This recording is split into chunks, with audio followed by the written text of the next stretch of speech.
Hi friends, इस video में हम जिस कंपनी का बात करेंगे उसका नाम है quality pharmaceutical. So basically as always पहले इसका बिजनेस मॉडल समझते हैं। तो specifically very simple, company pharmaceutical drugs में है जो ये सारी ड्रग्स बनाती है।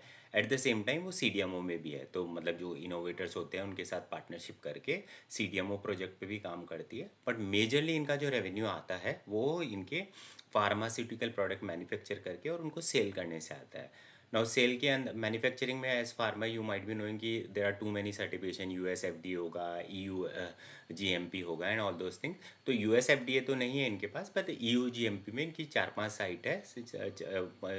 चारों पांचों ईयू जीएमपी सर्टिफाइड है। उसका मतलब क्या होता है कि you can sell in the Europe, you can sell to those country, otherwise आप सेल नहीं कर पाओगे। तो ये मोटा माटी इनकी कहानी है। दूसरा पॉइंट ये है कि इनकी काफ़ी सारे प्रोडक्ट जो है वो पाइपलाइन में है, उन्होंने कुछ फाइलिंग की हुई है। So those pipeline will become big in next year or so. And just to touch on the Q3 performance, तो Q3 परफॉर्मेंस में अगर देखेंगे तो इनका रेवेन्यू जो इंक्रीज़ हुआ है वो कुछ 46% से इंक्रीज़ हुआ है लास्ट ईयर से।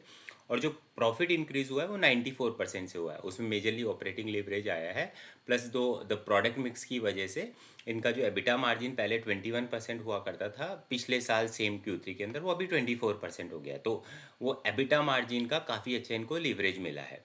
एंड अगर फ्यूचर परफॉर्मेंस की बात करें FY25 फुल ईयर की, तो मैनेजमेंट में ये बोला है कि वो 35% से ग्रो करेंगे।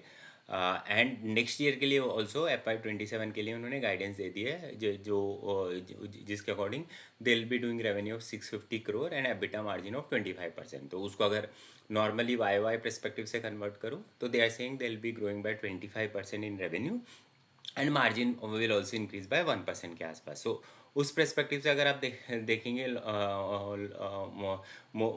आई mean in comparison, so stock is currently trading at all time high but a PE of 25। So 25 के पीई पे ऑल टाइम हाई पे ट्रेड हो रहा है। एंड अगर मैं उसको नेक्स्ट ईयर की अर्निंग से कंपेयर करूं, जो अगर 25% रेवेन्यू ग्रो होगी प्लस आपका एबिटा मार्जिन का बेनिफिट आएगा प्लस अदर ऑपरेटिंग लीवरेज आएगा, तो असेंशियली 30 से 35% की प्रॉफिटेबिलिटी की ग्रोथ आनी चाहिए।